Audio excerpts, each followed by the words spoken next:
అందరికీ నమస్కారం. నేను మీ స్వప్న. అయితే ఇంటికి వచ్చాక ఏ ఫుడ్ ఫాలో అవ్వాలనేదే పెద్ద టాస్క్. ఆశ్రమంలో అయితే టైం టు టైం ఫుడ్ రెడీగా ఉండేదండి. అక్కడ వెళ్ళి తింటే సరిపోయేది. కానీ ఇంట్లో మాత్రం మనమే ఆ ఫుడ్ రెడీ చేసుకోవాలి. మార్నింగ్ జ్యూస్ దగ్గర నుంచి నైట్ డిన్నర్ వరకు మనమే అన్ని ప్రిపేర్ చేసుకోవాలి. స్టార్టింగ్లో అయితే కొంచెం కష్టంగానే అనిపిస్తుంది. బట్ హెల్దీ లైఫ్ స్టైల్ కోసం తప్పదు.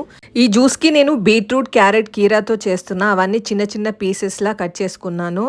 ఇవన్నీ మిక్సర్లో వేసి కొన్ని వాటర్ వేసాను. ఎందుకంటే ఆ వెజిటేబుల్స్ పైన నేను వేటికి పల్పు తీయలేదు. అందులో మనకి చాలా పోషకాలు ఉంటాయి కాబట్టి మీకు అంతకుముందు వీడియోలో కూడా చెప్పాను. పల్పు తీయడం వల్ల మనం పోషకాలు మిస్ అవుతామనేసి. అందుకే కొన్ని వాటర్ మనం వేయడం వల్ల కొంచెం లూజ్గా వస్తుంది. సో దట్ మనం వడకట్టడానికి ఈజీ అవుతుంది.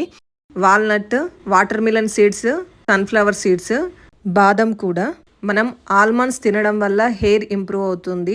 సన్ఫ్లవర్ సీడ్స్ లో ఏమో విటమిన్ ఈ ఉంటుంది. సో దానికి యంగ్ ఫేస్ లాగా కనిపిస్తుంది. నువ్వులలో వచ్చేసి కాల్షియం రిచ్ ఉంటుంది. పల్లీలలో బి కాంప్లెక్స్ ఉంటుంది.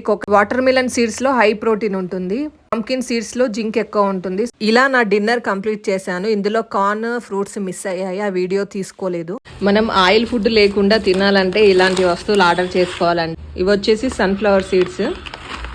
ఫుల్ వీడియో అప్లోడ్ చేశాను, ఒకసారి వెళ్ళి చూడండి. అందులో ఫ్రూట్స్ ఏం తీసుకోవాలో కూడా ఎక్స్ప్లెయిన్ చేశాను, వెజిటేబుల్స్ కూడా ఎక్స్ప్లెయిన్ చేశాను. ఫుల్ వీడియో చూస్తే మీకే క్లియర్గా అర్థమవుతుంది రా ఫుడ్ ఏమేమి తీసుకోవాలి, హెల్తీగా ఎలా ఉండాలి అనేసి. ఈ వీడియో నచ్చితే లైక్ చేయండి, షేర్ చేయండి, నా ఛానల్కి సబ్స్క్రైబ్ చేసుకోండి. Thank you for watching.